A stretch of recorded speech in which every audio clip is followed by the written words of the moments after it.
তো কি বলবো, মুখের কোনো ভাষা নাই। নিউজে গেলে, ফেসবুকে গেলে, টিকটকে গেলে, ইউটিউবে গেলে একটাই নিউজ: ধর্ষণ, ধর্ষণ, ধর্ষণ। ভাই, এই জন্য কি দেশটা স্বাধীন করছিলাম? আমার তো মনে হয় না। এত মানুষ প্রাণ দিল একটা দেশের জন্য, একটা দেশকে ভালো করার জন্য, আর সেখানে দেশ আরো দিন দিন খারাপ হইয়া যাইতেছে। তো ভাই, যারা এই ধর্ষক ধরতে পারেন ভাই, সে যে দলেরই হোক, যে কোনো দলের হোক, একটা বস্তার মধ্যে ভরবেন। সৌদি আরবে যেরকম পাথর দিয়ে মারে না, ঢিলে ঢিলে, আপনারা ঈদ দিয়ে মারবেন। এক একজন একটা করে ঈদ নিবেন, 50 জনে 50টা ঈদ মারবেন, আর ওটা ভিডিও করে আবার অনলাইনে ছাড়বেন। তুলে তুলে যদি বাংলাদেশের ওই কুলাঙ্গার গুলা শিক্ষা পায়। আর এখন ওই দেশের শান্তিরক্ষা বাহিনী গুলা কই গেছে? তারা কোন চিপায় বলে আছে? এখন কি দেখে না কোনো কিছু? ওরা কি নিউজ দেখে না?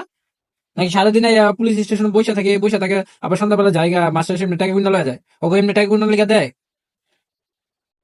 দেশের মানুষ যে ভালো নাই, দেশ যে ভালো নাই, অগতলে শান্তি রক্ষা মানে কি?